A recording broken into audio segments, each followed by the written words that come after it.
What's up, homies? I just wanted to make a quick video going over the patch notes. I noticed a lot of the other videos that cover the patch notes take a while to watch, so I was like, well, I kind of like when I have short, really concise videos, and I wanted to make that. And so here I am. And yeah, I'll get right into it. I will include timestamps as well, and just so you have a heads up, there is a major change to Chaotic Alliance raid, and that's the most important part of this video. So at least watch for that or skip to that section near the end if you want to check it out. But anyway, so yeah, we have role quests added. I know a lot of people are gonna be happy about this. Specifically the finale of the role quest. New Orchestrion role, which I will mention later because they actually give you the name of that. And then we have a new emote that's kind of like a Chuni emote. You've probably seen this if you watch anime, like characters doing this kind of pose. I assume it's from the role quest finale, but we'll see. Here's the only battle system change, which sadly means there is no unlocking of the Savage tier, which I know a lot of people were looking forward to. But they've added a new exchange where you can turn the Demimateria 1 into Demimateria 2 from the Chaotic Alliance raid. The ratio is 5 to 1, so you need 5 Demimateria 1 to Demimateria 2. And so the point of this is just that when you farm Demimateria 1, eventually you have everything that you need from the fight, and that token becomes worthless because you can't sell the items that you get with Demimateria 1. So the idea there is, once you get to that point where you don't need it, you can just start turning it into Demimateria 2, and that becomes a source of gil. You can start selling the items because everything that you can earn with Demimateria 2 is sellable. That's probably the idea behind that. I know some people will find this rate to be a little underwhelming, but this also means that the items will be at higher prices for longer because people won't flood the market. So they can always change this later, and I'm sure they will as time goes on. PvP, a lot of major changes, or I shouldn't say. For PvP, there were a lot of changes to jobs, small adjustments here and there, nothing huge. White Mage got a tweak to nerf their healing output by 30%, and Limit Break, which is pretty big.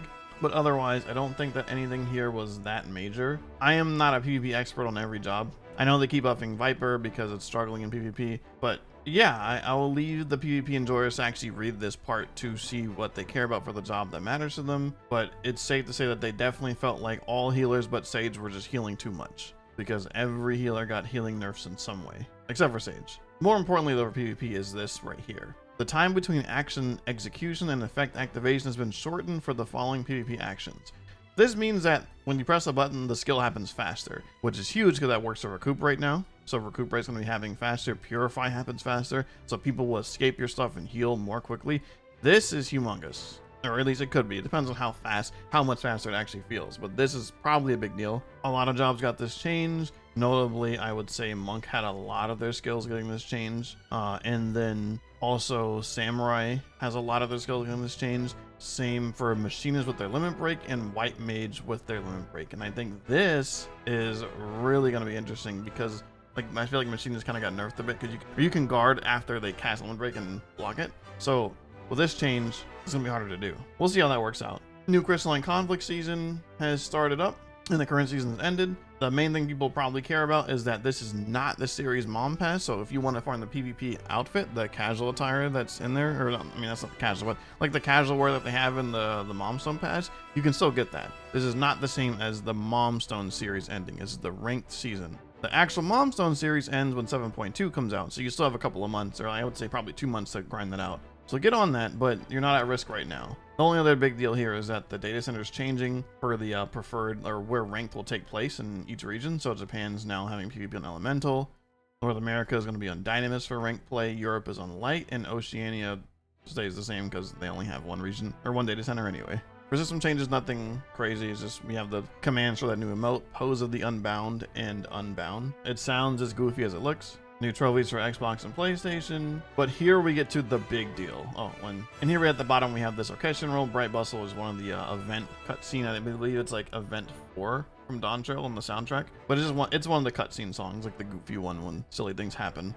But anyway, this right here, this is the entire reason that I wanted to make this video in the first place, and is that in a Chaotic Alliance raid in Cloud of Darkness, the skills Lateral Core Phaser and Core Lateral Phaser were considered oppositely labeled, which makes sense. But they are changing that. They are changing the attack names to be reversed. But what this means is that your dodges for this mechanic, which is the laser beam on the platforms, is different now. So before, when it was lateral core, you would dodge on the outside and then move inside for the second hit. Now you would dodge on the inside and move outside on the second hit. So now the word that happens first is the thing that you are dodging, not the place that you are moving to. And that's consistent with how the game normally works, because normally in Final Fantasy XIV, move names will tell you where is being hit or what is happening, not where the safe spot is. So that's probably their logic behind that, and it's notably a translation issue, because I don't think any other region has this fix. But this is going to cause a lot of chaos in Party Finder, so please spread the word that this mechanic is opposite of what it used to be before this patch. And so now you should be dodging in first if it's lateral core, and dodging out first if it's core lateral, before you do the opposite. So all the raid plans and guides need to be updated, but just, yeah, keep that in mind, spread the word so people do not wipe here on this mechanic, because there will probably be a lot of wipes until everyone learns that they changed it. And this is kind of a weird precedent, because I don't know the last time that they've actually changed the mechanic name in this way that actually changed how the players have to deal with it. So yeah, this is a huge deal, and I'm surprised that they made a change like this so late into the fight's existence instead of doing it like within the first week or something. But yeah, they decided to do that, and that's what happened. Just be mindful of this and tell all your friends, tell people in Party Finder, just double check with people so that they don't die to this, because people definitely will. And there are other miscellaneous bug fixes. None of these are like super crazy, I would say. But yeah, overall, yeah, just small bug fixes as usual, but this one in particular is the one that's worth actually talking about. But in any case, that's all for the patch notes. Hope you enjoyed this, and I just really wanted to talk about this and give people a short video to watch. And if you like this, I will definitely make more. I normally do more commentary style videos, but I'm kind of just in the mind of I should just make more Final Fantasy content in general, and people will just watch what they like. So yeah, don't forget to subscribe, and I will see you in the next video.